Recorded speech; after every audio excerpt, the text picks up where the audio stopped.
doesn't matter now. I know, but now I got to wait for the song to stop. Wait, like legit, you didn't start recording yet? No. That was the perfect intro. It was a good intro. We can try to rehab it, but no, we're not going to. No. We're never even going to remember. No way. Never works We'll to save it for This intros. is the intro. Yeah, exactly. Nice. Welcome to episode 20 of the Not Salty podcast. I'm your host, John Bell, and as always, I'm joined by my good friends and co-hosts, Kristen Skeevers and Mike Fenton. In this episode, we talk to Kurt Heckman. Well, before we get into the episode, let me just say that Kurt is an aerospace engineer, so put your thinking caps on. While talking to Kurt, we learned that, like a lot of our guests, his love for snow skiing and outdoor activities brought him to the area. And since here, he has started and sold several businesses. He worked for the Department of Energy. He has advised presidents and recently presented on nuclear fusion. I was pretty impressed. But of course, Kristen still proclaimed that she was the smartest person in the room. Well, listen to the episode and send your comments. Mike, hit the intro. And here we go. Episode number 20. Big 2-0. Before we started recording a few minutes ago, and then we realized Mike forgot to push the record button. So we're actually just now starting. But when we were talking a few minutes ago, we're pretty proud of ourselves. We made it to 20 episodes. We've decided to actually do seasons. So we're still in season 1, obviously. We've got, Kristen, 3 more shows for this season? We have 3 after this one. This one? So there'll be plus 3 more. 5 more dropping. 23. Yeah, 23. Sweet. 23 Right. and 23. Jordan. Yeah. Jordan Michael will be Jordan. proud. Yeah, Jordan will be that's proud. right. We did that on purpose. So We I'm did. pretty sure. Before we get way too into this, because we started doing the podcast in the wintertime, we were talking about how snowy it was. This week has been beautiful. If you're wanting nice springtime weather, by the time you hear this podcast, it'll be too late, but you should be here now. It is beautiful outside. So everybody's got spring fever. I'm ready to put the boat in, but it'll probably snow next week. But anyway, today was really, really nice. I saw Mike Kennedy in the office, and his hair was all like funny looking, and he was like, "Yeah, I just went skiing," and I'm like, "Where?" And he's on the lake, and I was like, Yeah. "Oh yeah." He already did? So I apparently. Yeah. So In a wetsuit, I hope. Yes. it's probably cold. So I was trying to think of a way to introduce you, and it reminded me of a conversation Mike, Kristen, and I have had a bunch of times, which I'm doing really well at what I'm getting ready to point out here in a minute. when you listen to yourself on podcasts, you always think, man, I sound like an idiot. I don't know why that happens, but I'll listen to Kristen and Mike, and I'm like, man, you guys sound great. Like, your voice sounds good, whatever. And they're like, no, we sound so stupid. And then I'm thinking, oh, man, I sounded horrible. And they're saying, yeah, you sound nice. And I remember they're on the payroll, so they're probably just being nice to me. But anyway, point being is I've done the HGTV stuff. We've done commercials in the office. Like, we do commercials in the office. You're looking at an iPad, and Kristen types it up, and it scrolls down. I read it, even has breaks in it. And if I mess it up, we can redo it again. But the point about podcasts are they're live and well, not live, I guess. Yeah. Anyway, what's it called, Mike? Long form. Long form. So Just like this So no intro. pressure. no, I'm taken. what I'm getting at is you're an aerospace engineer. I am. God, I'm in trouble today. Actually, I really wanted to bring this up. So we're talking to Kurt Heckman. Hello. Hello. Nice to be here. And he does public speaking all the time. And I was going to really nag you about it. Oh, because boy. John was good at public speaking one time. No, I am not good. and then he messed it up, and he's been horrible at public speaking. Did I actually do good ones? I think you did great at the the award time ceremony that this you year. said the wrong name, that was like you were very confident. Oh no, but I bombed. I know. And then you were never good again. So I you know this about me. I talk for a living, okay? I talk all day long, and I was like, I can public speak, and I got up there and I froze, and I said the wrong names, and there was probably 200 or 300 people looking at me, Yeah. Nice. and I think what I did was I got caught up in my own head, Yeah. and I realized everything I was saying was wrong. But if I'd really taken a step back, no one in the audience knew it anyway, so I could have been Totally faked it. whatever. Absolutely. But, so yeah, no. If you're offering a public speaking class, I need to come to it because. Ooh, masterclass? Deep Creek masterclass? Oh, yeah, there you go. Yeah. That could be an idea. So you are obviously more than an aerospace engineer too. We try to base this show because it's not salty around Deep Creek. Cool. Deep Creek Lake is not salty, and you and your family moved here about 10 or 11 years ago. Yeah, I think it was 2012, I think. How does an aerospace engineer find Deep Creek? Oh, well, I grew up in Pittsburgh, so my dad was a ski patrolman at Seven Springs, and I think the first time I recall coming to Deep Creek was they had their ski patrolman summer party. One of the ski patrolmen had a cabin on the lake. And I remember being a little kid and coming down here and seeing the lake then. And it was novel. It was like, oh, this is in Pennsylvania? Very close. This is Maryland. Right. So, yeah. And you've gotten to know Kristen pretty well through your love of horses. Yep. Yeah.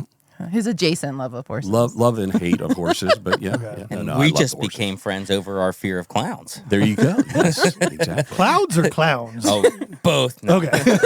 Clowns. Yeah. I was going to make another joke too. I have horses. They just they run on gas. There you go. Yeah. Yeah. Horsepower. So much cheaper. Well, Think about that. They don't get sick. No, you no, know. And my wife she was more the horse person and got really good at it. Just in time for us to sell the farm, we started to really understand those critters. But I understood the tractor much better than the horse. So I'm with you 100%. So from here, when you moved here, did you move here for work or for fun or retirement, or get into your story of how you came here? Sure. So we actually, my company, I had a company called Sycamore. Okay. And we got into federal contracting, and I got our very first prime contract with the federal government. It was with, at the time, the NSA, National Security Agency. And we're filling out the paperwork, and we were a small business based in Frederick, Maryland. And they're, I'm saying, are you a small business? Yes. Never did a thing for us. Are you woman-owned? No. 8A? No. And they go through this whole list, and at the very end of the list was Hub Zone. Okay. And I said, no, never even heard of that. And I'm walking out of the building in Frederick, Maryland, where our corporate headquarters was.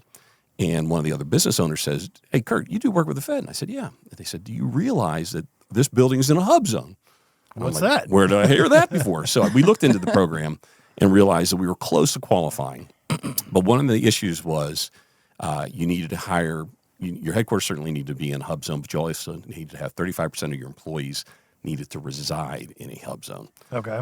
So we looked in, we qualified in Frederick, but we realized we wanted to stay in the program for the long haul and realized that there was this whole county out in western Maryland called Garrett County that at the time, the whole county was a hub zone. So, and hub zone is any census tract that has low average wages, 70% of the state's average wages, or 120% of the state's average unemployment. And Garrett County at the time double qualified. It had both high unemployment and low wages. Right. So what was nice is I met Jim Heimbaugh, which I had never met before, and he and I got together, and he literally showed us around the county. Even though I had been here as a kid, I remember 68 being built. So again, from middle Maryland, this was, might as well been in another time zone. And so we really didn't think about out here too much. But 68 made it a lot easier for us as a company to establish a presence out here. So we were actually the first and anchor tenant at the GIC. Okay. And so Sycamore had an office out here, and we would come out here periodically. And then when we sold Sycamore, my wife and I were very much in love with Garrett County by that point. And just, yes, it's beautiful, but it's the culture. We love the culture. I mean, even people that don't like you will pull over and help you when you're stuck in a ditch. It's hard for me to remember that sometimes because I haven't experienced anything else in so long. Yeah, You've always got the bad apple in every bunch, but for the majority, we have it so easy up here. It's an easy, nice place to live. It really is. I don't ever want to live someplace ever again where we don't wave at each other from our cars all the time. Oh no, it's just hysterical. People see us we still haven't gotten the habit of looking at the other lane to see who's passing Oh, you us. have to Yeah, do you that. have to. Up here, I mean, you just drive, and people are like, oh yeah, I saw you in 219. Like, how? Yeah. I got a trick. Wave at everybody. Yeah. You guys are afraid of clowns. I look like the clown riding down the road in a parade just on an average Tuesday. I'm just like, hey, you go. you might be a customer. I don't know. So you said the GIC building. I was trying to think. So that's off Garrett College. Garrett, but it was a safer Garrett Economic. I thought it was Garrett Enterprise. Incubator something, yeah. So it's a really cool, if you have a business that you want to bring to Garrett County, there are very good options for you, and the GIC is one of them. Yeah. It's basically where it's an incubator for business. It's a government-owned building tied to the college somehow, and there's incentives for you to open your business here. So if you're listening, call the college. They have absolutely. incentive programs. So you guys sold the business, and I don't know. I want to bring this up, but I don't want to get too political. You were also involved. You advised Trump on several things. So, no, and yes. Okay. So how did we Have get you ever there? met him? I actually no, and I'm okay with that. Okay. It'd be so cool if you said you're fired, but No, that would be cool. I did get fired. Ironically, it was on a note card with an exclamation point. Yeah, me and everybody else who was a political appointee in the Trump administration. So I sold Sycamore. We moved up here, found a house that we loved in a beautiful area, and brought that back up to living standards. Yeah, there was a black bear in the basement. All really cool story stuff. Any rate, but I started another business, VCalc, this company I'm currently running. I'll tell you a little bit about that in a minute. But I got a weird phone call in about, well, actually, let me back up. Had a really good friend who was on Capitol Hill for a long time. And he was at our house up here in Friendsville, and we were talking about the election at the time. It was the primaries. He calls me, says, "Hey, Kurt, are you sitting down?" I said, "Why?" And he goes, "Sit down." And I'm like, "All right, great." And he goes, "Get out your phone." And he told me to Google him and Donald Trump. yeah. So his name was John Mashburn, and John basically was part of the Trump campaign. And fine. Okay, John, tell me more. I feel a little bit better now that I know that you're working on the campaign, because I really respected John tremendously. So it was interesting. So he and I talked a little bit when President Trump got elected, and we were all stunned. Again, I get this weird phone call from the White House liaison. Actually, no, that's the latter part. Got a weird phone call from someone that worked with John and said, "Hey, would you be willing to come and volunteer prior to the inauguration?" I'm like, "Okay, what do you want me to do?" And he goes, What are the details? so I'm an aerospace engineer, and what they wanted me to do is to read through presidential directives, executive orders from the Obama administration, and just write my opinion about it. It wasn't paid, but it was cool. I got a pretty cool, Secret though. Service That's job. really Yeah, I got a Secret Service Cool. badge.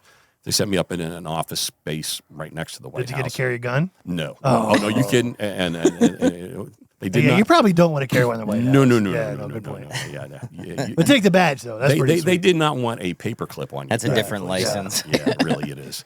So anyway, so I spent 6 weeks before the inauguration, and some of them would be like, "Yep, this is actually a decent executive order," and some was like, "No, I would change this." And I, again, wasn't paid. I saluted smartly when I was done and disappeared. But about a year after that, I get a weird call from the White House liaison office at the Department of Energy. And like I said, I'm a satellite guy. I'm an aerospace engineer. And they're like, "Hey, we'd like you to come down and consider a position at Department of Energy." I'm like, "I don't do oil and natural gas, guys. Why would you want me?" And they're like, "Just come talk to us." Yeah. So the Department of Energy has 3 core missions. One definitely is energy, and there's fantastic science that goes on there, including right across the border at the NETL, National Energy Technology Lab in Morgantown. Yeah. It's one of the national labs. It's a really cool place. Whoa. Yeah, no. So they definitely do really cool science in the energy sector, stuff that I probably would have gotten me to go just with that. So energy is one of the 3 missions. The other one is they build the atomic weapons, the nuclear bombs, and the nuclear reactors for our aircraft carriers and our submarines. Okay, that's interesting. But then they got me with the third one. It's science. So the Department of Energy is the world's largest funder of pure sciences. Okay. And I got to go to the Large Hadron Collider at CERN. I had Whoa. my retina scan. I went down in the belly of the beast. I worked on nuclear fusion, which was one of the core areas that I worked on. I worked on artificial intelligence. I worked on the world's fastest supercomputer at the time. I'm one of a few people that got to sign the silly thing, which was pretty neat, the Summit supercomputer, and worked a little bit on the requirements of the current fastest supercomputer in the world, the Frontier supercomputer. Is it in the States? Where It is is. it? It is. It's an Argonne National Laboratory outside Chicago, and it's got a sister one called Perlmutter that is over at Lawrence Berkeley Lab outside of California. They're twins and fantastic. And for the record, those 2 computers that just got rolled out a little less than a year ago are, for the first time, there are computers that have more neural connections than your brain. No kidding. So we are finally the machines are better than the human brain now. And we do a lot of math that we don't realize every time we pick up a can of soda. It just happens you're- naturally. yeah, there's a lot of stuff going on. these computers don't have to worry about feeding themselves. Right. Because we give them the electricity. They never get tired and grumpy, et cetera. So, Yeah. I hope not. We'll see. I saw you had AI written down there, and I was like, okay. Yeah. So actually, I did get to work on. So I worked directly for the secretary. So it was Rick Perry at the time, and I was in the secretary's office, which was great. I was 5 or 6 offices down from his, and he was a terrific man. Could not respect him more. Liked him a lot. He was kind to people that he did not need to be kind to. When the cleaning man or lady would come in, he would stop things and be nice and help them. And so That's cool. kudos That's to the him. kind of person you respect. You Yeah. bet. So I worked directly for him, and then I managed his advisory boards, and was one of the authors on the artificial intelligence report to him. So I got to go off to all these labs and do all the advanced, and it made some sense because my aerospace background is I wrote a lot of software to command and control satellites, so I was able to quickly get up to speed with the cutting edge stuff. Are you familiar with Lex Friedman? He has a podcast, and he's like big into AI and stuff like that. And the point I'm trying to make is it's not just you're saying that people are paying attention to AI. Like it's not just something that's on the podcast that I listen to. There's obviously people in government who are focusing on it. God help us if we are not focusing on AI. Is that right? Oh. Okay. It's the new frontier. There's a really neat article I read a couple of days ago, and it was like, should you pay attention to AI? Should you pay attention to it?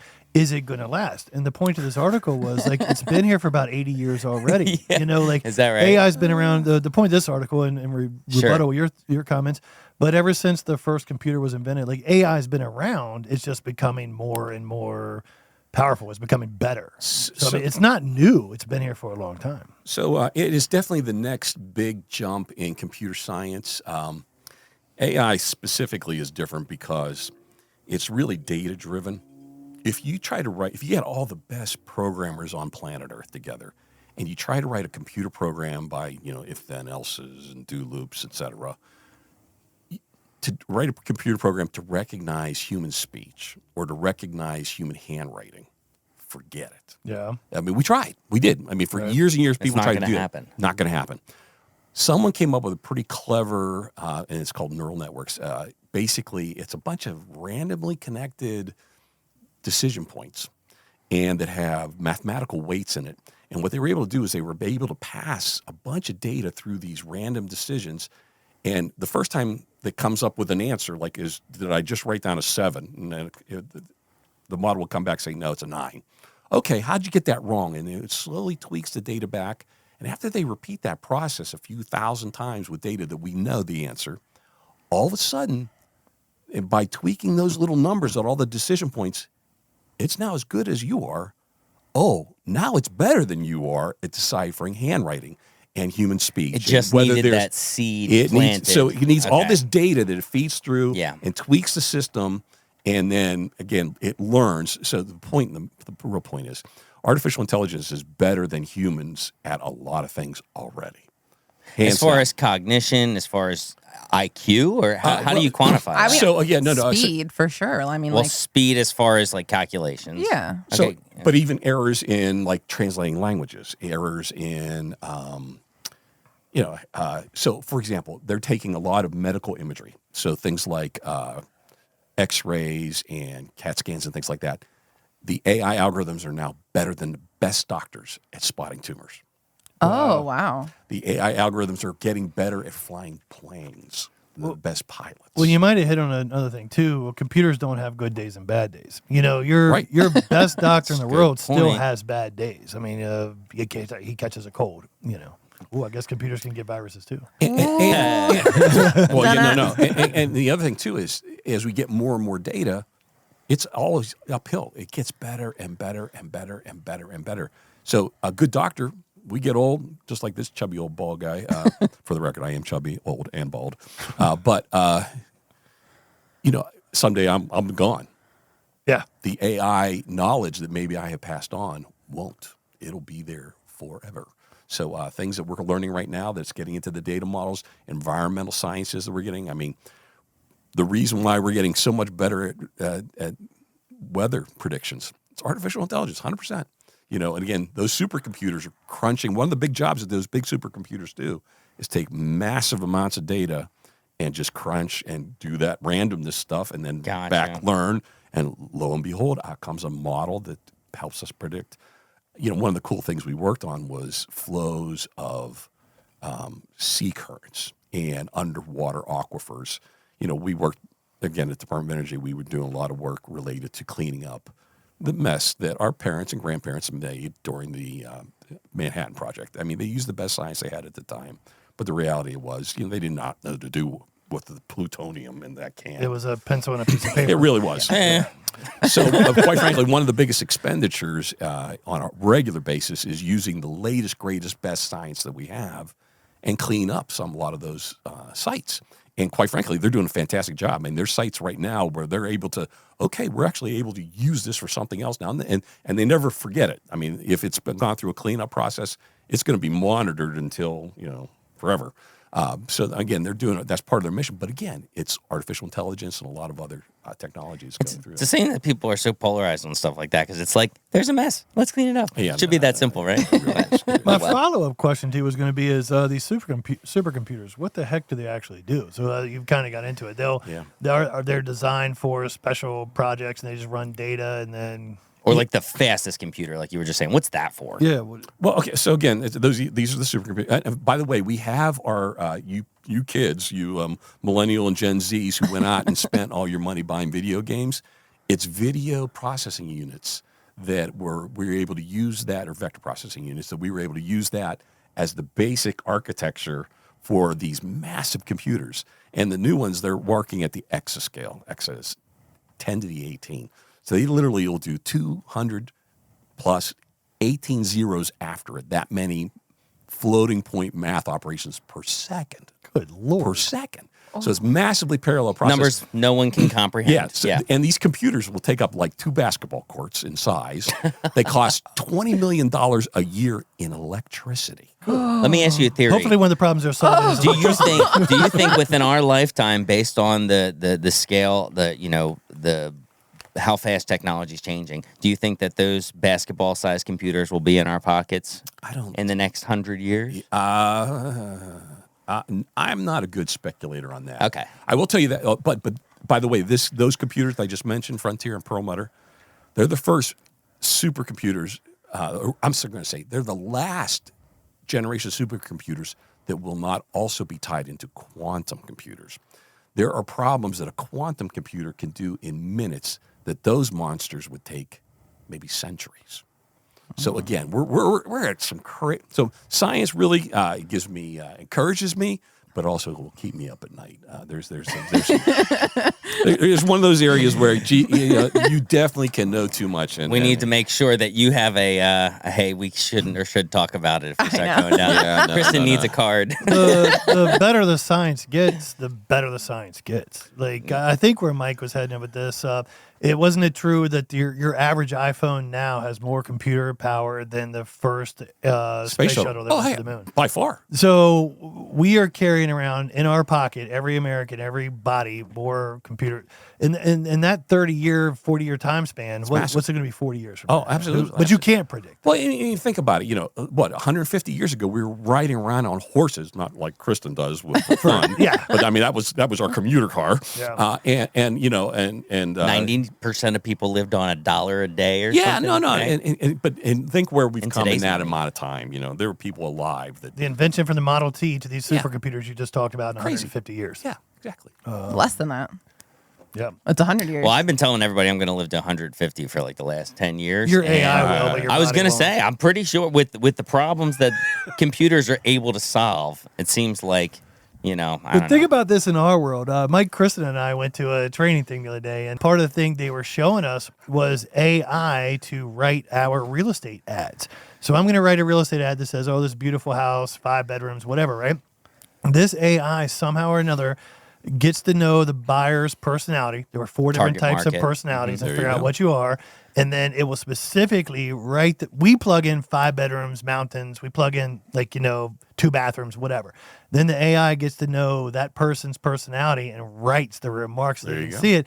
That's coming to real estate agents. To me, it was kind of, I wasn't buying into it yet on our end, but that might be how Amazon's and all these other people do it. Well, okay, I will tell you this. So our friends in Europe look at the United States and say, gee, I hope you guys win. right now there is a 2-horse race on artificial intelligence. Yeah. And Europe's not one of them. It's the United States and it's China. Okay. Full stop. And the only reason we're ahead of them right now, and we are, but not, we cannot even remotely slow down. But the only reason we are is because of Amazon trying to get you your new bedroom slippers in 2 days as opposed capitalism to 3 at days. its finest. No, seriously. Yeah. It pays the bills. Yeah, I mean, Google, et cetera. So no, that's driven our current advances in everything. I was going to ask if the fact that Facebook knows exactly what I want to buy all the time is just the tip of the iceberg. No. Absolutely. Because it's really good at it. And the hard part, what the catch, I mean, I'm sure there's, obviously if it keeps you up at night, there's catch-22s, but it's like, how do we prevent ourselves from like just creating echo chambers? You know what I mean? That's the hardest part there, especially with consumption too, right? Sure. I mean, they manipulate us. I mean, in a good sense, you want to manipulate the buyers of real estate to, oh yeah, I feel better about this. It spoke my language, so it goes. So let me put in plug for one of the other things I work on. A good friend of mine recruited me not terribly long ago to be on the board for a group called Prevention Now, and Prevention Now is using. And let me back up. Mark Lukey and Kristen Harris used to work for the NCIS and then the International IGM Justice Mission. And what they were doing when they were with NCIS were they were looking at data associated with the war on terror. So in part of the Navy took the biggest hits on 9/11. And they had a bunch of money, and then what they were able to do is they were really able to do a lot of analysis on our sailors, the men and women there, and the ports and harbors that they were going to. And by looking at data, they were able to come up with these really terrific models how to keep them from being hurt. And it changed. I mean, overnight, all of a sudden, incidents dropped down. So when they got out, they're like, you know what? And one of the things that they saw at IGAM was human trafficking. And it broke their hearts, justly so. There's stuff that my friends can't even talk about, and I appreciate that. But one of the things they realized is, you know what? If we use those same methods to fight terrorism, to try to screw up, God bless them, the human trafficking industry. Yeah. I mean, ideally, we all know the best way. Give every kid a great family and all the support and all the education. Reality is we can't do that. We can't afford that as a nation. We can't afford that as planet Earth. But with the funds that we do have, what can we do with those to start putting pressure points Disrupt and try to screw up that industry? And that industry is going to surpass the drug trade in the United States. Lord. You can only sell cocaine and heroin once. You can sell a person over and over and over again. God help us. So when they came to me and they said, hey, yeah, we know you know a little bit about artificial intelligence. And I'm like, yeah, a little bit. And then they said, well, would you be willing to help us look into maybe ways that we could use AI, among other tools, to do data analysis to disrupt the human trafficking? I was like, stop, I'm in. So Prevention Now is a wonderful organization. Part of the leadership is here. Prevention Now. Prevention Now. And they're doing a real cool thing right now. They're actually asking people to donate gold and silver and any precious metals that's sitting around your house doing nothing. Donate it to the cause, and they've got a good person who will Carson's jeweler, Tom Newcomer in Hagerstown. He will take it. He will have it processed. He'll evaluate it, and theoretically have it melted down if it's at that level, and then write a check to Prevention Now. So we have had people come and say, this is the wedding ring that I almost threw in the lake, from my ex. So instead of doing that, I'm going to give it to Prevention. And God bless them. Cool So idea. we're raising, so instead of, sitting collecting dust in the old jewelry box, grandma's jewelry that you'll never wear, people are donating that to this cause, which we're very excited about. That's That's really pretty cool. cool. Yeah. Yeah. Very happy about it. So there's a million things you could put that towards. But so your organization is trying to find ways to read people to stop.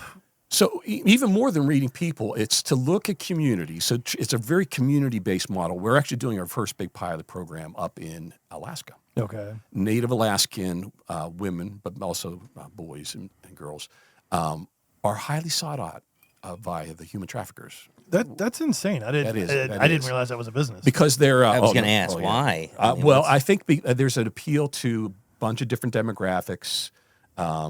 Not They're entirely sure. they're isolated. Again, whatever. Yeah. But So no matter what it is, it's horrible. they're vulnerable. Good And Lord. so anyhow, we're working with the state, and you're gathering data, and we're coming up with the models, and we're still very much on the cusp of it in the early area of it. But what we're looking for is, if you've got so much funding, do you put it into, training for parents? Do you put it into social groups? Do you put it into ways to maximize the effect of the dollars to reduce human trafficking? So, and again, it'll take on a life of its own with time, which is pretty wonderful. So that's AI being used for something very, very good. I would assume that AI is ingrained in chats and the web and stuff. Is it reading online platforms to help find this stuff, or not yet, or maybe someday? Yeah, no, some of that. First off, we're working with a lot of government groups. So right now, to be honest with you, at this stage, we're defining the data. Yeah. So we actually haven't even processed it into the AI models yet. What we're trying to say is, hey, what data is out there? What data would not make the vulnerable groups even more vulnerable? How to protect that data, and then how to churn that data so that at the end we may find something silly like, hey, keep every kid home on Tuesday afternoons, or have a chess club, or take the little girls and boys on a horseback ride. The point is, the average human would never be able to figure that out, but this Yeah. AI can. Yes. It's going to find patterns. Yes. Yeah. Very cool. In general, because this is so far from anything that I understand, where does data get trapped so that it doesn't go? I mean, obviously, if as an individual, I can purchase a VPN or something to Morpheus keep my has data. to protect it. Yeah.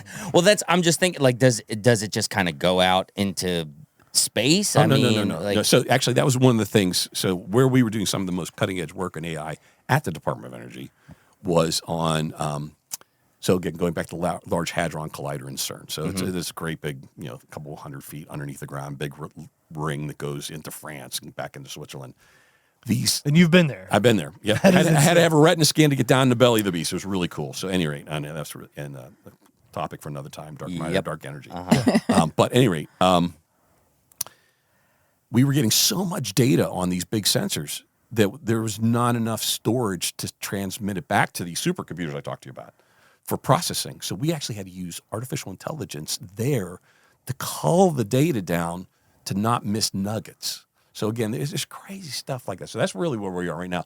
So the data, so the big issue, quite frankly, is the only thing that I personally think is keeping the AI nightmares from keeping me up indefinitely. Oh, okay, gotcha. Is that we don't have enough storage yet, even though we've got a massive amount of storage. That's what I'm about to bring up. We don't have enough brain. We don't have enough thumb drives. Thumb drives. Yeah, exactly. No. I don't remember the statistic to 100%, but it's something like if you wanted to watch every video on YouTube, it would take 100 lifetimes. And so how much storage is this? That's a massive What you're amount. talking about is more than 2 basketball fields worth Of of course, storage. yeah. That's wild. Yeah. Actually, one more science digression. So we were working on a really new, cool telescope. It's not in space. It's actually down in Chile. It's the Vera Rubin telescope. And the Department of Energy built the camera for it. Yeah. And it takes video of the night sky. And it's part of the mapping for looking for the cosmic microwave background and looking for dark matter, dark energy type sources. And it gathers more video per night than YouTube. Okay. Then YouTube has. Then YouTube gathers, on a regular basis from everybody uploading pictures from every last little thing. One night. In one night. So, have we? I mean, maybe I don't know. Have we surpassed, pierced the horizon of where, as far as we can see in space? From 30 years ago? Is it the same distance that it's always been? Have we looked farther? Oh yeah, no. Or is the it web. clearer? No. Web. I mean, first, the Hubble Space Telescope was a really, really cool thing, but it's an old telescope. It's an old space, huge telescope. It's nothing compared to Webb. Webb is massive. And is that in space as well? Yeah, the Webb Space Telescope. Yeah, Okay. that's the one that I'm went out unfamiliar. 2 years ago. Yeah, no, it's huge. It went out and it's out further than the moon, and it's in a really great location. Wow. Yeah, no, it's huge. It's gargantuan, and that's the one that we on a regular basis. If you look into it, it's really great stuff coming out of that. 5 generations from now, everything we're talking about is going to be like the light bulb. Oh, That's absolutely. what's crazy. About it. Absolutely. 5 generations is a Maybe long not. time. All right, Yeah. we'll take a break from the science. Yeah. Not that I don't enjoy it, Sorry. but no, I'm there's nerding out there's big time. amazing. No, I love well, it. no, so I mean, we have a love of sci-fi books, so we trade books all the time. Yes. And one of my favorites is Dark Matter by Blake Crouch, which you have to read. I will. Okay. But- Yes, Is ma'am. that what that is? Okay. Oh, he took notes. He was taking notes. I was before like, we ooh, we're started. talking about You were our Dark Matter. second guest to take notes. The other one was Colin. Oh, Yeah. He was just books. nervous. Anyway, you talked about getting your house and the bear in the basement, but that's an amazing story. Like, you guys found this.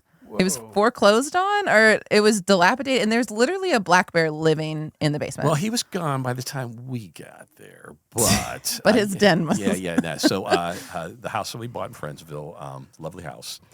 One of our neighbors would come by periodically and see it, and one day they saw the basement doors wide open, and bear tracks going in, and basically walked in, and sure enough, back in what we now call it the bear closet, was probably a mama bear, but there was a bear hibernating in there, and I'm glad he left the door open, so it stayed in the basement. But we have found several bear bones around the yard, and we see bears on a regular basis on the Yeah. property. But yeah, So I remember where that bear was. I'll back that story Yeah. up. This is a legit story. Yeah. It is very legit. So the That's house, crazy. were you so overwhelmed seeing that house, or were you excited? oh, excited. My wife and I we're hard workers. So plug for Mrs. Heckman. She and I started dating at 17, married at 19, and she Wow. she has not come to her senses yet and thrown me out. But she and I, we enjoy like the horse farm. Yeah. We're workers. So when we saw this house, it's a lovely house, incredible view, and it was neglected. It was probably not a decade away from being to where, you probably have to tear the thing down, which would have been really sad. Yeah. But anyway, so we got in, we saw it, and she was vibrating. She was like, "Oh, this is wonderful." And so no, we plowed in, had to replace. People had been glamping in it, so and turning the water back on, so all the pipes were frozen and all the utilities, etc. It did sit empty for a while. It did. But don't I remember in that house? Wasn't there a room that had every computer wire ever? Like Yeah, and I still haven't figured all those out. Okay, so yet. I remember Is it thinking like a that. I was panic like, room? what No, is this? Like, I don't know. It had wire for sound and video and cameras and The central. and it still flashes. So I have no idea. For all I know, that's the Terminator. lives in my You know, it's a complex. That's Alexa. It's a mystery when a scientist can't figure out what's wrong with it. The best thing is just cut the wire. There you go. Just not the red one. It Exactly. was funny. Don't cross the beams, right? So this is it just to relate it back to real life. I'm going to a wedding in the South here in a couple months, and I was talking to my friend. I was like, "What are you going to wear?" or whatever, and he says, "He's going to wear cowboy boots." And never once have I ever thought about buying a pair of cowboy boots. Okay, and then That tells me something about you that's not good. yeah, well, so I might be buying a pair. That's where I'm heading at. Good for So you. then last night I get an advertisement for cowboy boots. And Aha. without even thinking about it, I'm looking at this advertisement and I'm looking at these cowboy boots. And I'm sure in the back of my mind, I remember this conversation with Darren about the wedding, but I wasn't even putting two and two together. My daughter walks up to me and she goes, "Why are you looking at cowboy boots?" And I was like, "Well, I don't know." And she goes, "It's because Darren's wearing them to the wedding, right?" And I was like, "Oh." Like she caught on to it. Like that is how good some of this advertising AI stuff is getting. Well, 'cause I would say I've heard that your didn't phone. I mean, I'm know. not saying that your phone doesn't listen to you. I'm just saying that your phone, the way that works, isn't like it doesn't listen to what you say and then project. It's usually like through your network of people. Is that correct? Or I hope. okay, all right. yeah. We won't get into that. My kids tell me, "Be nice to Siri someday." Tiger claw. Yeah. Hey Siri, you're just thanks. You're the great. nicest person. I yell at my Alexa like my life depends on it. I'm still paranoid. I don't have an Alexa in my house. I'm like, I don't want that. Here's the thing. Here's what I mean. I understand. No, I It's don't. just I don't understand the stubbornness. argument. I'm gonna have to get over it on my own. You can't convince Your me. life isn't that cool. I know. I'm sorry. Like it's doesn't not. matter. My life's not that good. If you want to listen to me talking to my cat, Thank you. That's what I always Right. think. It's not Like, that. I It don't has nothing to do with care. that. I have a smartphone. It's over. The game's over. The bottom line is I want to get up and turn my light off. I want to get up and change the station. I don't have any of that I stuff have set it up on my I know. Alexa. Oh, okay. Well then what the hell are you doing? No, Why do you so- have Play it? Jeopardy. I'm on Like on every Mike's normal side with this. person. There's an app I can get on my phone to start my truck. Okay, and I haven't got that app yet, and maybe I should. But how hard is it for me to walk out and push the button? Or my keychain does I it was gonna already. say, I mean, yeah. have we all seen the cartoon Wall-E? I mean, do we really want to be those fat people just sitting around in an elevator In the chair. chair? They can't even walk. That guy because- walks for the first time ever, and he's like, "Oh my god, guys, we can walk." I didn't want to upset you when you were doing when you were talking a minute ago, but when you were giving this speech, in the back of my mind, I was like, Wally, Yeah, what was just going on? Exactly. Speaking Yeah, of, no, we do not want to turn it. No, we don't know. I turn it. I wouldn't think. but- Need to make sure it's used for good things, obviously. yeah. So, Can I put a plug in for my current company? 100%. my gosh. Oh, Okay. yeah. Okay. So when we were done with Sycamore, and again, aerospace company, it was really an honor to run that. One of the things I had in the back of my head, I wanted to do this pro bono, build a little bit of math in a website that we always had to do on satellites called vector calculation. And again, that's pretty nerdy. I get it. Goes back to Nintendo. Yeah. Yeah. So ages ago, I bought the domain vcalc.com. So Victor Charlie Alpha Lima Charlie.com. And I was just going to do that little bit of math and put it out there and smartly and say, hey, world, the few nerds that need to do this math. But we started looking into it, and what we had realized that no one had done the Wikipedia model, where Wikipedia is amazing, by the way. And if you'd have told me when the internet started that those encyclopedias that were, as a kid, those are the books in everybody's house that no one would ever look at. And if you said, gee, one of the most dynamic websites on the earth is going to be an encyclopedia, I would have said, Nobody would have believed you. what mushrooms are you eating? Exactly. So no one had done the Wikipedia model for calculators. So what we did is we not only built our own calculators, but we built a platform that anybody can come in, log in, and if you understand how math works in a topic, you can create your own calculators and share them with the world. So the net result is, 10 years later, we have 17,000 calculator pages. We're doing 700,000 calculations for people a month, for people all over the world. And these calculators, and they're constantly showing up. And so half of them are academics, so math, chemistry, physics, biology, et cetera. The other half tended to be calculators that people need in their daily life. I worked on one today on how many ceiling tiles that you would need. My favorite. But it's the Wikipedia model. So not just you, Not anybody just me, can. anybody. So we've had But who's universities. how do you appoint moderators? So just like Wikipedia, no Yeah. one. Actually, we do. Wikipedia. You can really mess with somebody. They It just didn't work. Wikipedia has community curation. They call it. Okay. So and occasionally they shut down sites when people get mean, things like that. I have a cadre of engineers who, again, people occasionally, it's rare, if you know enough about math and a little bit about the programming that you need to use VCalc, typically you know what you're doing. So You don't have a whole lot of trolls. we do not have a whole lot of trolls, but it's surprising. So we have university in Africa did a lot of work for us. They put a whole textbook in there. A couple of universities in Maryland have got grants to put whole libraries in it.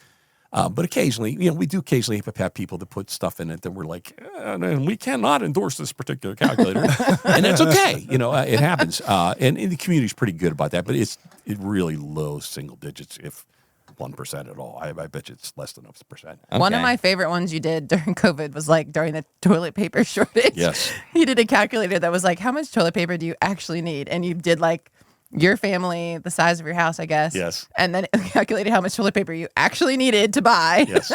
And the punchline was, and when it's out, you'll be wiped out.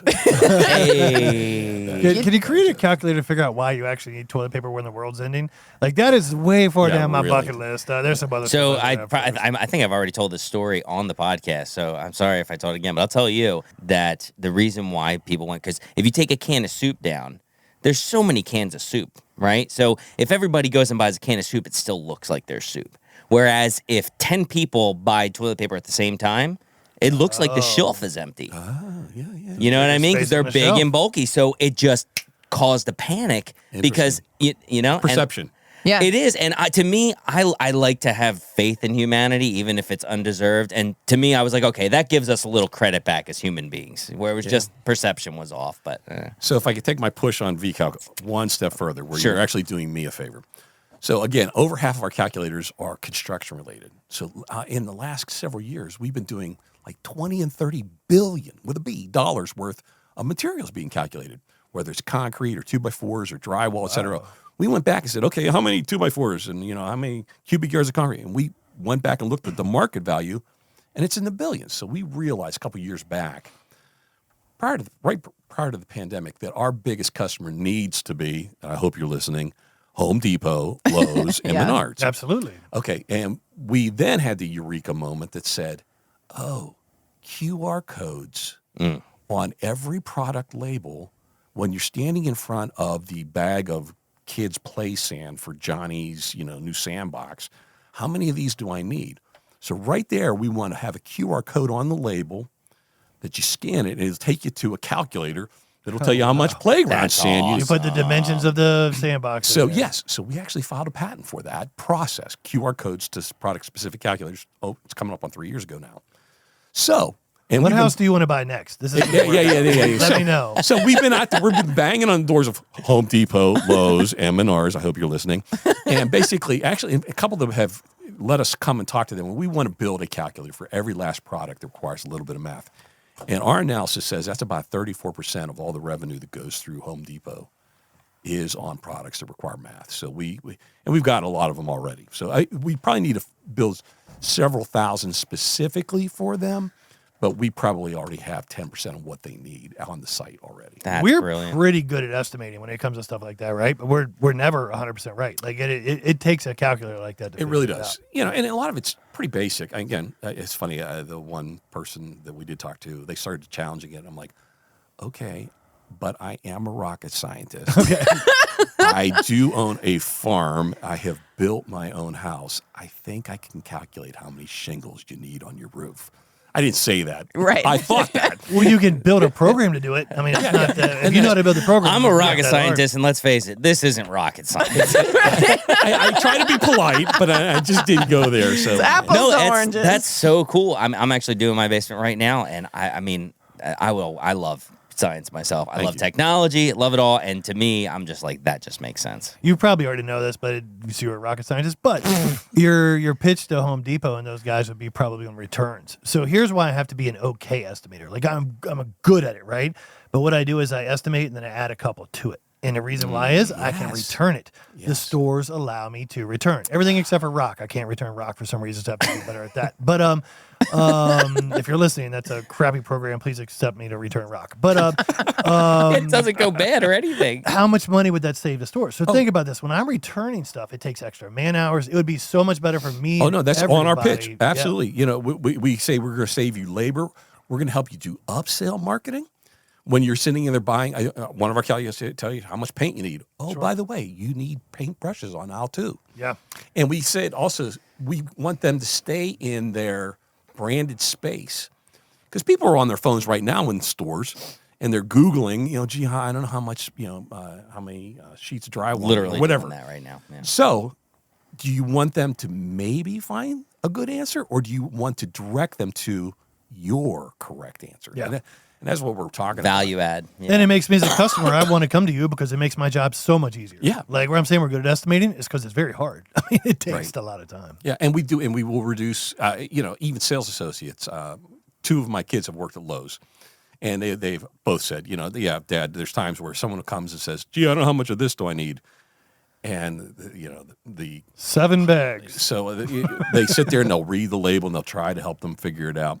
But the reality is we could give them an expert right at that kiosk, right where Yeah. they're selling 2x4s, right, shingles, right. you The name it, 17-year-old girl that has a job at Lowe's is not an They're expert. like, oh, QR code? I know exactly what to do with that. Exactly. So the And if not, Gen I'm looking Zs up and on millennials, TikTok. they're all Yeah. saying we don't like talking to sales associates. We want to find the answer on our own and yes. get out. Yeah, Yes. know, I actually agree with that too. I wouldn't mind talking to a sales associate who, was helpful. But That's you the don't know. hard That's part. the I know. gamble. You don't know It is. who's It's true. helpful You brought up until a you're neat thing annoyed. about Yeah. Wikipedia a minute ago. Think about the generation. When I was little, my parents had encyclopedias in the house. They had to come home and write a paper, and you had to read 2 paragraphs in the encyclopedia and write a paper about it. Nowadays, with the internet and Wikipedia and all the stuff you talked about, that is a huge advantage this generation has over the last. Like, amen. could you imagine if we were still in generation and you wanted to invent that calculator, or say I wanted to invent a calculator and I had to find you? how would I have found you? How would I have gotten a hold of you? Mail you a letter. It takes 3 years. You know what I mean? Exactly. That's where our that's where this generation is going to succeed a lot quicker. Oh, amen. The opportunity's there. Are you doing or did you do? Aren't you doing a speech at a presentation at Garrett College? So I did, and I'm actually repeating it 2 weeks from Monday to the Lions Club in Oakland.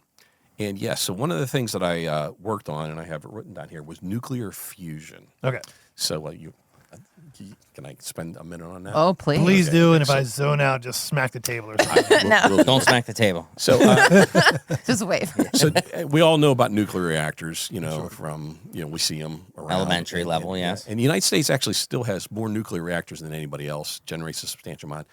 And they're really well done. They're very, very safe. We stick our children, our sons and daughters, in these little tubes called submarines, and we put a nuclear reactor in that, and we send them off. So trust me, the fantastic work is going on with nuclear energy today. So let me stop Come a there. long ways. It really has. I mean, it's wonderful.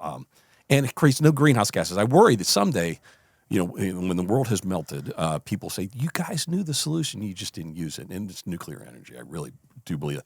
And boy, I should have had this stat with me, but it was basically nuclear energy kept more greenhouse gases from being consumed than all of the renewables added together. You take every wind turbine, every solar panel, every bio whatever, you add them all up, and it's not even close to the amount of greenhouse gases that did not get introduced into the environment from nuclear energy.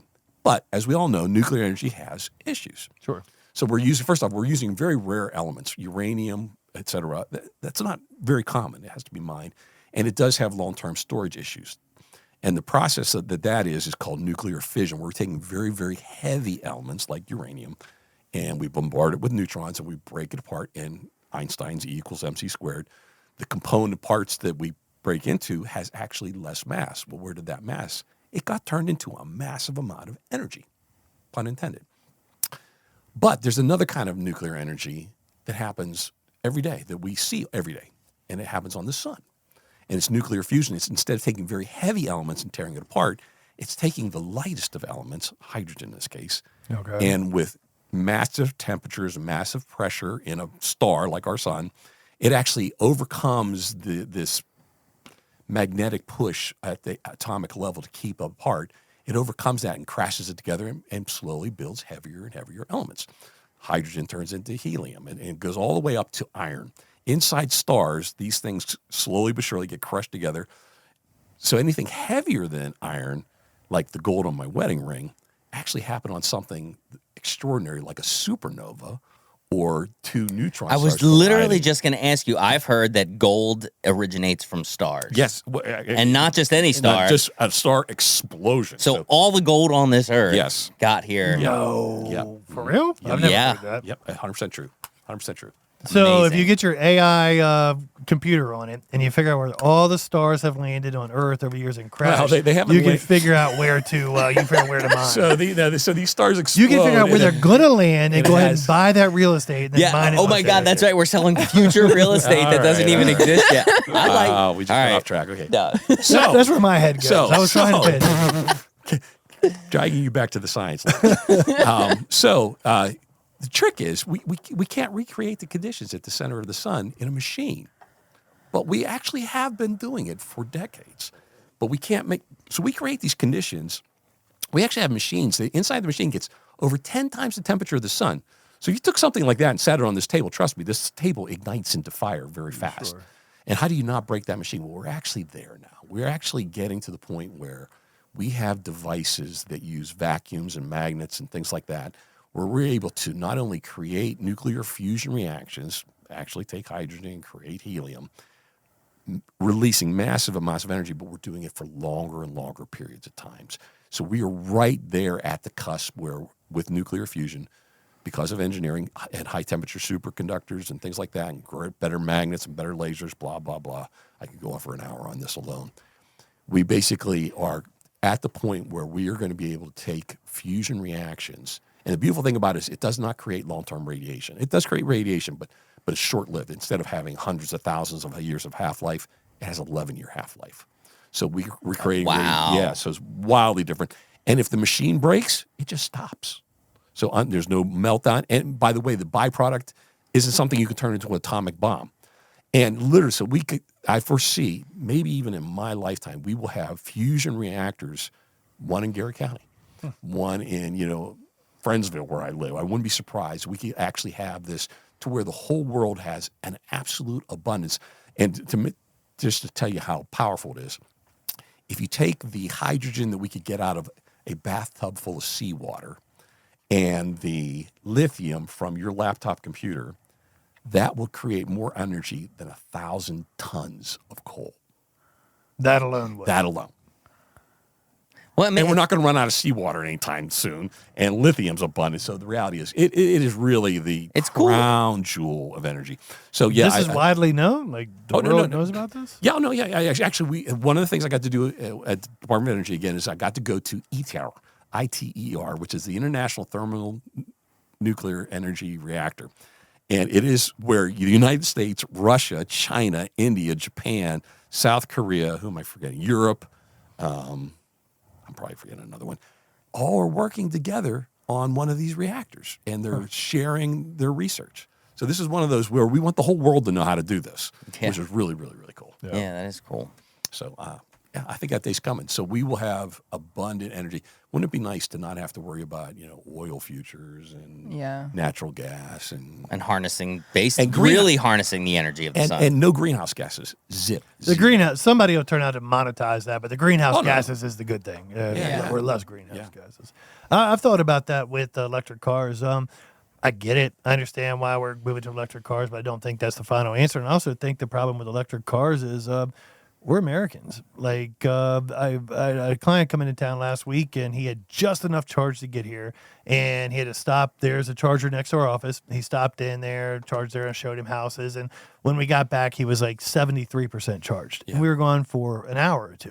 So had I been driving to Florida, that kind of stunk for my trip. But if somebody could invent where I pull into BP, I pull into Exxon, and I take out my old battery and plug a new battery in, just like changing gas, then I think it would probably work. So they got that. They really do. And it's not swap. Well, there's places where you can swap. That's what convinced me to buy an electric car. But here's where we're going with that, and it's hydrogen fuel cells.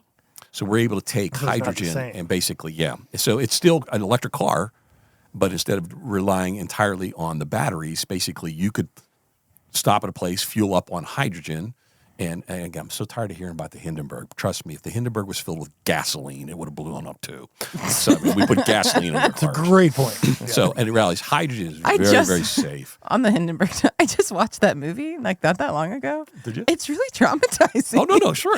Oh my gosh. The Titanic, you know how it ends. No, I know, but I mean, like, it's real dramatic and it's older. So, like, I don't know. Like, it made me Google the Hindenburg for I went down a really deep rabbit hole.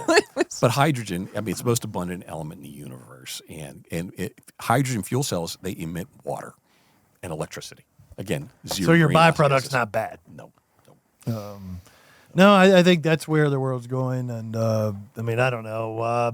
This is not my thing, and you tell me, but you drive through some areas of West Virginia, and there are missing mountains and coal. And I don't know this, but you're going to assume we're eventually going to run out, and it probably can't be good. So hydrogen, like you talked about, sounds a lot. Yeah, the most plentiful resource. Yeah. According to me, and I don't know very much about it. When I was a kid, I had an idea where we could run cars off of photosynthesis, where we basically, take we have like algae kind of on the roof. Nice. And then that basically produces oxygen, and then we'd run our cars on the oxygen. And turns out O2 is extremely explosive, and I don't know if that would have worked or not. But that was my plan, and now to hear that, it's like, oh, hydrogen was the part that we were trying to get. Wrong element. Had you have had vcalc.com, you would have known. VCalc, yeah, that's true. That's yeah. right. How much algae will it take to power my car? So go on there and code your new calculation. I was in second grade. Come on. I'm very curious now to hear your answers. Kristen, why don't you roll into the questions? Well, yeah. So the first question that we always ask our guests is, "What's your best honey story?" that I saw it from the balcony of Uno's. I mean, I've actually not been to the I was so Honey curious. Honey. Okay. I'm imagining the song from the end of the old Hulk. Like, So you do have to listen to this podcast at some point. Fast forward to that part. That's normally do. some pretty Will do. good. Okay. That's normally some Will pretty do. good stories. The other question that we ask is, since it's the Not Salty podcast, we ask what you are salty about. So, I'll go straight at it.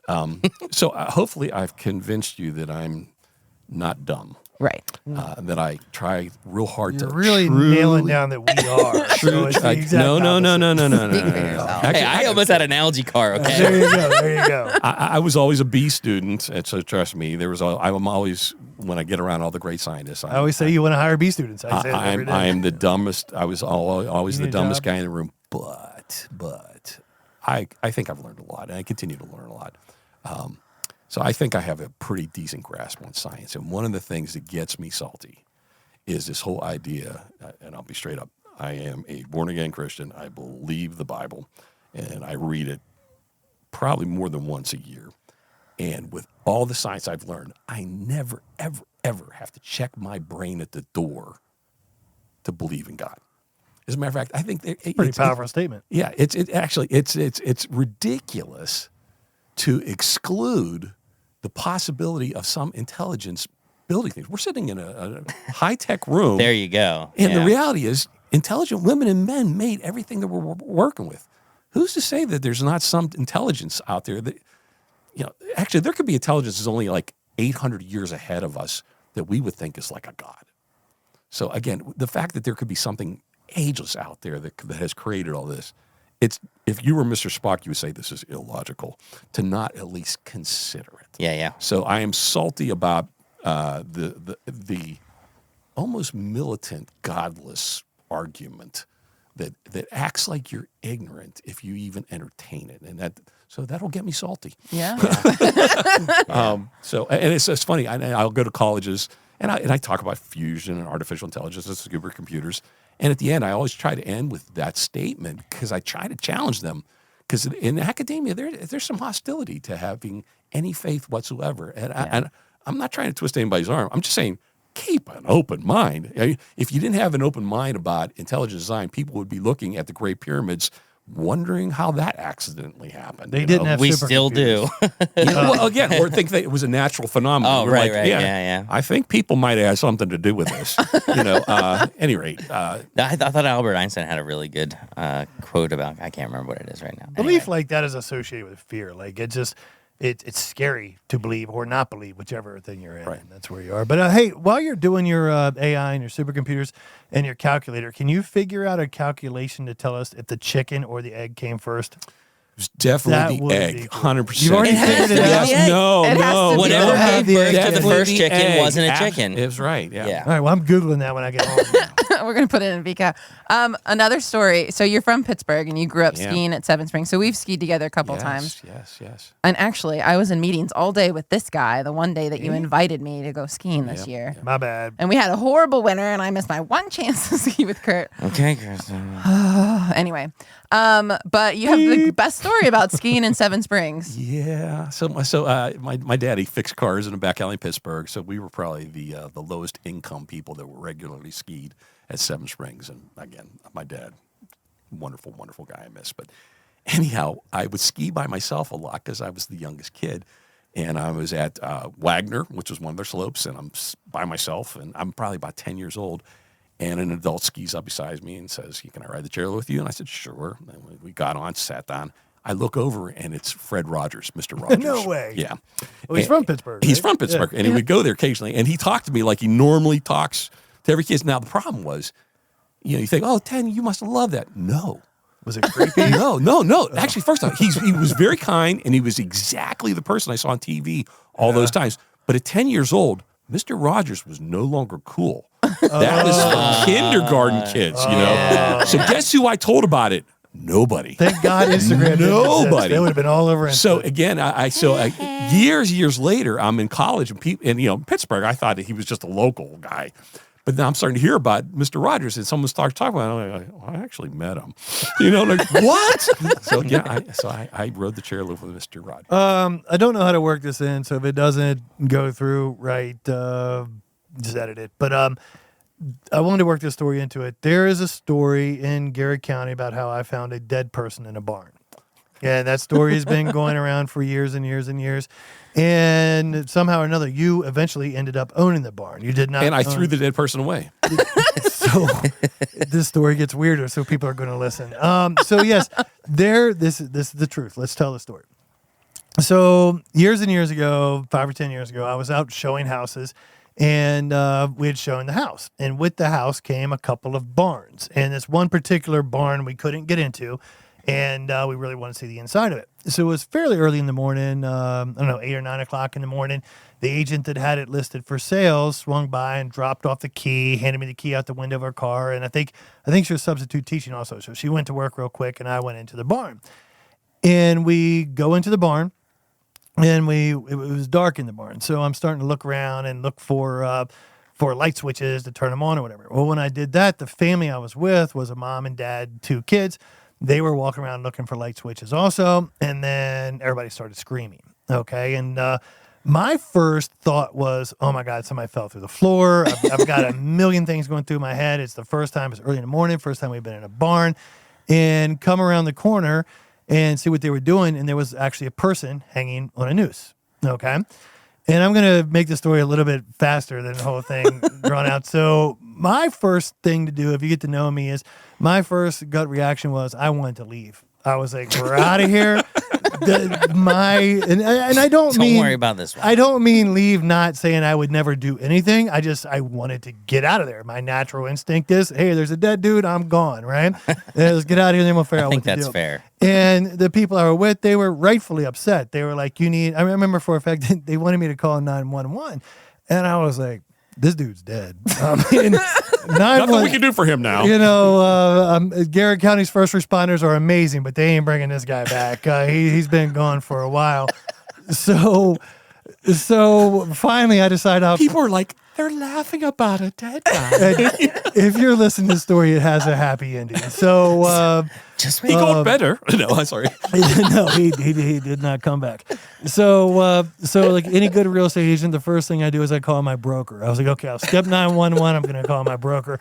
So she, rightfully so, flipped out. She goes, wait, you're in a house. There's a guy hanging on a noose, and you've got clients with you. Running through the office. And John found a dead body. That's how I heard about it. I'm trying to find the management staff. What do you do to help me? And again, in my mind, all I want to do is go home. So then they were pretty insistent I called 911. So I said, I got a better idea. I know the sheriff. I'll call him. So I called him. He was out of town. He goes, hey, I've got another officer nearby. I'll send him out.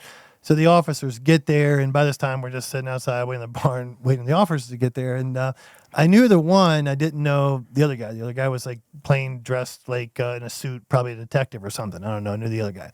So we're going in there, and I heard them kind of make some smart comment to each other on the way in, and they were like, "Oh, John finally solved the blah blah blah mystery," and I didn't catch on to it at the time.